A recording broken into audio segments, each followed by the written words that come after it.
ஏழ்மையான குடும்பத்துல பிறந்தவன். அப்படி இருக்கிற போது உனக்கு எதிர பொறுத்துமே கிடையாதுங்க. அப்படியே காலிபோ தந்தைக்கு தெரிந்தால் என் பதவிக்கு ஆபத்து, ஏன் என் உயிருக்கு ஆபத்து. எனக்கு கிளம்பி மறந்து விடுங்க. நாட்டோட இளவரசி திருமணம் செஞ்சுக்கிட்டேன்.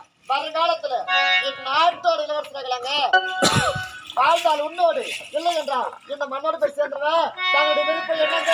வானத்திலே வெள்ளை நிலா பாரடி, அது போல உந்தன் மாமா மனசு தானடி.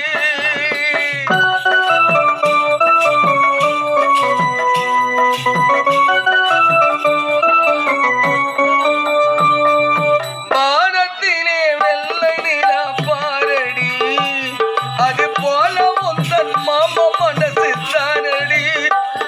என்ன வேறு காதடி மனசு தாங்காதடி, என்ன வேறு காதடி மனசு தாங்காதடி. உனக்காக உயிர் வாழும் ஜீவன் நானடி. உன்னை போல பெண்ணு இங்கு யாரடி? உனக்காக ஏகும் இந்த மாமண்டி.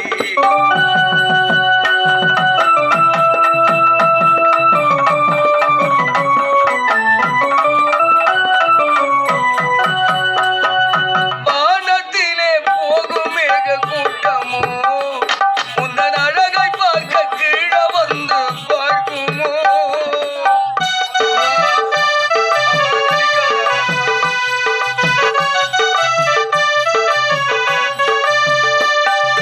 வானத்திலே போகும் மேக கூட்டமோ உந்தன் அழகை பார்க்க கீழே வந்து பார்க்குமோ.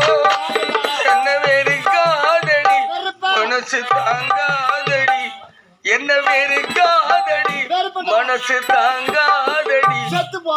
உனக்காக உயிர் வாழும் ஜீவன் நானடி. உன்னை போல பெண்ணு இங்கு யாரடி? உன் அன்புக்காக ஏங்கும் இந்த மாமண்டி.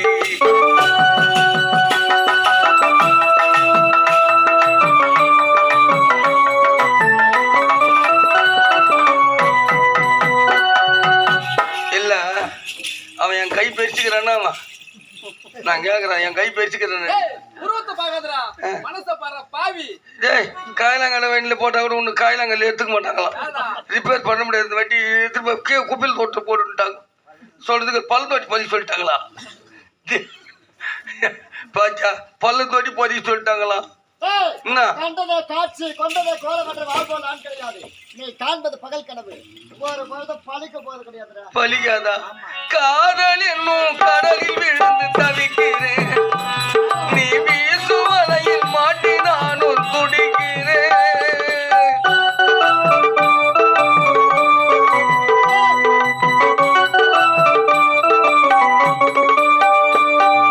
காதல் என்னும் கடலில் விழுந்து தவிக்கிறேன், நீ வீசு வலையில் மாட்டி நானும் துடிக்கிறேன். என்ன வேறு காதடி மனசு தாங்காதடி, என்ன வேறு காதடி மனசு தாங்காதடி. உனக்காக உயிர் வாழும் மாமன் நானடி. உன்னை போல லோப்பறிங்க யாரடி?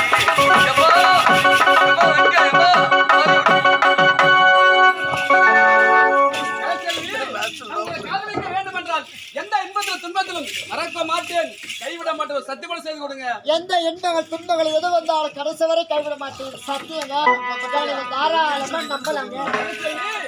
உன்னை கடலை விட்டு அலை பிரிந்தாலும், அலை விட்டு கடல் பிரிந்தாலும் என்று உன்னை விட்டு பிரிய விடாதீங்க. அப்படியா? சொல்லுங்க. எப்படிங்க? நீதான்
கொண்டிருந்தா நேரம் போக தெரியாது. ஆமாங்க. எனக்கு ஒரு கடமை காத்து கொண்டு இருக்கிறது. என்ன கடமைங்க? நடந்து சொல்லிக் கொண்டு வருகின்றேன். பின்தொடர்ந்து வா.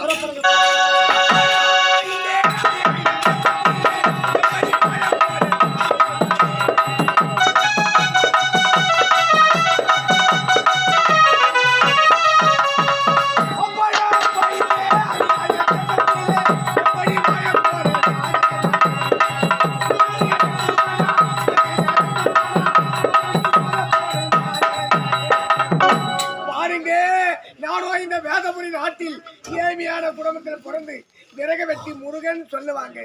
உறவுன்னு சொல்லிக்கொள்ள எனக்குன்னு யாரும் கிடையாது அண்ணா. 3 பொண்டாட்டி கட்டின அக்கா, 3 பொண்டாட்டி 3 வையா போட்டாளுங்க. தரமா ஒரு பொண்டாட்டி தேவிகாபுரம் பக்கத்துல சித்தாத்திரல ஒரு பொண்ணுக்கு இராடா. அவ பேரு ஜெயமாலினிடா. அந்த பொண்ணை கட்டிக்கிடா பையா, உனக்கு பக்கத்துணையா இருப்பான்னு சொல்றாங்க.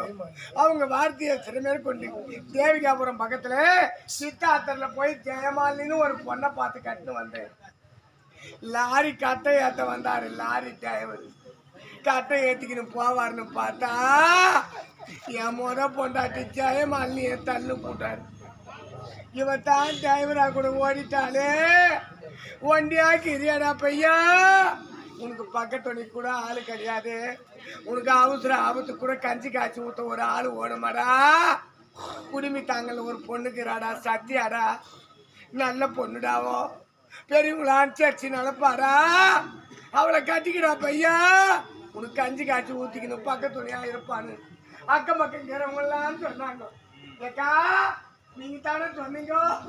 உங்க வார்த்தையை சில பேர் கொண்டு குடிமி தாங்கல போய் சத்தியான ஒரு பொண்ணை பார்த்து 2ஆம் தரமா கட்டிக்கிடுவான்.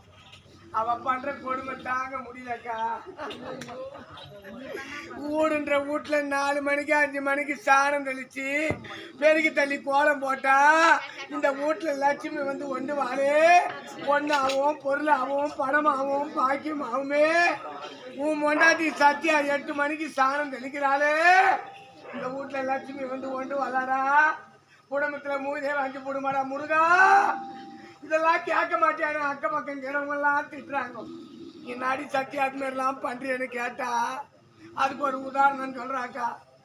4 மணிக்கு 5 மணிக்கு சாணம் தெளிச்சு பெருக்கி தள்ளி கோலம் போட்டா லட்சுமி வந்து போயிடுவாளாம். நல்லா நெக்கு முக்க துணுப்புட்டு நைட்டு 10 மணி வரைக்கும் டிவியில சீரியல பாக்குறாக்கா.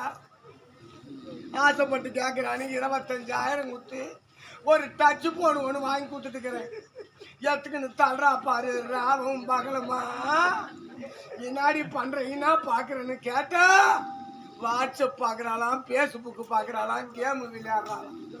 இதெல்லாம் பண்ணிட்டு 8 மணிக்கு சாணம் தெளிக்கிறியே. நம்ம வீட்டுல லட்சுமி வந்து கொண்டு வரலான்னு கேட்டா அப்பதான் லட்சுமி எல்லா வீட்டையும் பார்த்துட்டு கட்சா நம்ம வீட்டுல இருந்து நோய் வாழலாம். இதுக்கு ஒரு உதாரணம் எடுத்துக்கினா அலையராக்காவோ. தெருவுல ஐஸ் விற்கிறவன் வந்தான். பால் ஐஸ்னு போவான். ஐஸ் விற்கிறவன் ஐஸ் வித்துட்டு போகக்கூடாதா? ஏன் 2வது பொண்டாட்டி சத்தியா ஐஸ் சாப்பிட்றதுக்கு ஆசைப்பட்டுக்கணும். ஐஸுக்கு அரம்பினால ஓடிட்டான் கோபால. ஏன் 2வது பொண்டாட்டி கோபால ஐஸ்காரன் தள்ளு போட்டான். என்னடா 2 பொண்டாட்டி கட்டின 2 பொண்டாட்டி 2 வையா போட்டாளுங்க. கிட்ட கட்டினா தான் ஓடி போடுறாளுங்க. அவளூர்பேட்டை பக்கத்துல மங்கலத்துல ஒரு பொண்ணுக்கிறாரா.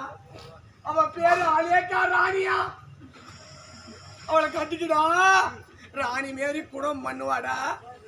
நீ 1000 கஷ்டத்துல வீட்டுக்கு வந்தாலும் அவ கையால ஒரு முழுங்கி தண்ணி குச்சினா உன் கஷ்டம்லாம் காத்தா பண்ண முருகா. முருகா கட்டிக்கிடான்னு சொன்னாங்க. அவங்க அவளூர்பேட்டை பக்கத்துல மங்கலத்துல போய் 3ஆம் தரமா கட்டிக்கிட்டு வந்தா அலேக்கா ராணியே. எந்த குறையும் கிடையாதுக்கு. அவளை கட்டியே பாரி அவனுக்கு கூழு ஊத்தம் திருவிழா செய்ய போறோம். வீட்டுக்கு தலைக்கட்டு பிரிவு 1000 ரூபாய் போட்டுக்கிறோம். 1000 ரூபாய் பிரிவு தூட்டு கொடுறா முருகா. ஆரணி ஸ்ரீ வள்ளி நாடகம் எடுத்து அன்று இரவு வைத்திருக்கிறோம் அப்படின்னு நாட்டாமக்காரர் பெருதனக்காரெல்லாம் கேட்டாங்க. 1000 ரூபாய் பிரிவு தூட்டு கொடுத்தேன். திருவிழாவை சிறப்பா செய்து முடித்தார்கள். அன்று இரவு ஆரணி ஸ்ரீ வள்ளி நாடகம் எடுத்து வைத்திருந்தார்கள். இது வரைக்கும் நான் ஆட்டம் பார்த்ததில்லை.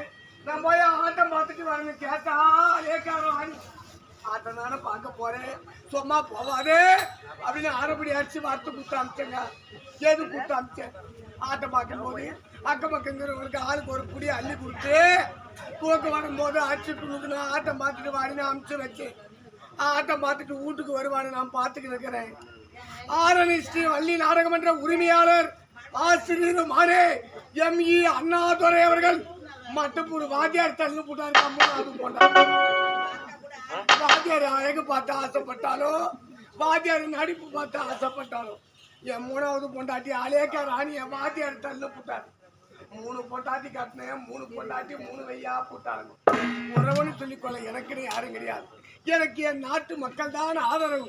தானகத்திலே விறகு வெட்டி வீதியிலே விற்பனை செய்து மக்கள் கொடுக்கிற ஊதியத்தை வைத்து உயிர் வாழ்ந்து வருகிறேன். இப்போதே கானகம் செல்ல வேண்டும், விறகுகளை வெட்ட வேண்டும், வீதியிலே விற்பனை செய்ய வேண்டும். சென்று வருகிறேன்.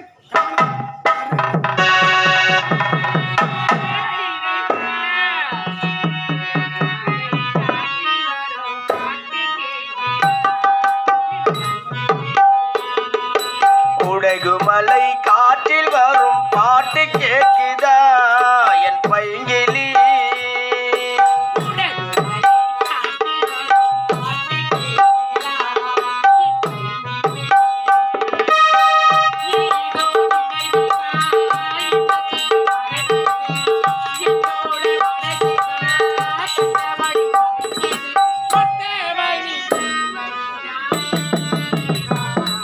குடகுமலை காற்றில் வரும் பாட்டு கேட்குதா என் பைங்கிலி?